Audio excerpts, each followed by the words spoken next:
Maison bulle, ça va sembler tout à fait étonnant. Eh bien, sachez qu'il y en a. La nature n'aime pas l'angle, comme dit mon camarade Fred Soulier.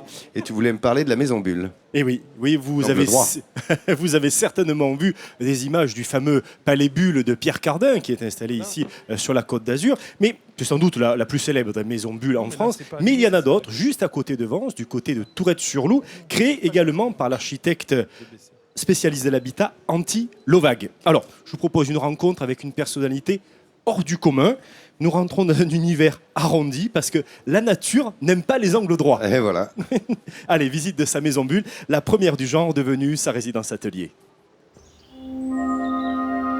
Sur les hauteurs de Tourette-sur-Loup, des formes étranges, des bulles métalliques, en béton, ou plutôt des sphères géantes posées dans la nature.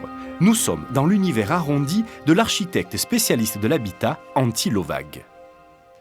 Dans les années 60, les terres azuréennes ont réuni deux urbanistes visionnaires, Jacques Couel et Antti Lovag. Le premier, marseillais, décédé en 96, est l'architecte, entre autres, de Port-la-Galère à Théoul, du village des milliardaires, et Maison Troglodyte à Castellarras. Le second, hongrois, vit toujours à Tourette-sur-Loup. On lui doit entre autres le palais Bulle de Pierre Cardin, la maison Godet.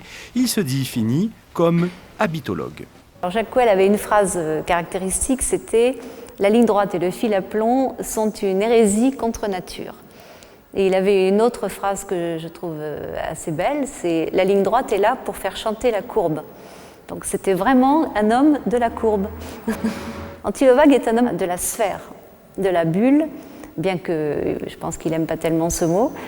Mais lui travaillait vraiment sur des formes beaucoup plus proches de la bulle, bien que ce ne soient pas des bulles entières, ce soit des bulles qui soient aux trois quarts, on va dire. Et il a travaillé sur des formes plus légères aussi, avec des matériaux différents, du fer à béton, du béton projeté.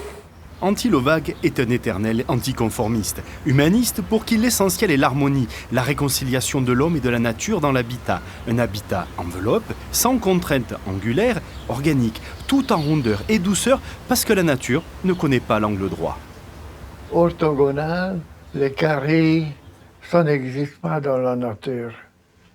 Et le rond, ça, il y en a partout. Les fruits, il y en a tellement de choses rondes. Et faire du rond, c'est facile aussi. Ici, tout est circulaire, avec banquettes, tables et cheminées mobiles pour accentuer la convivialité. Cette maison Bulle est en fait une maquette aux 2/3 qui a servi à vérifier les principes de construction et la qualité de l'agencement de l'espace. Dans sa résidence atelier, Antti Lovag réfléchit toujours à l'esprit fonctionnel des habitations. Antti Lovag, alors... Cet homme de 92 ans que je salue, quand je l'ai rencontré il y a quelques jours pour faire ce reportage, j'ai vraiment rencontré un homme malicieux et qui dessine toujours avec un compas et il n'y a toujours pas d'angle droit dans ses dessins.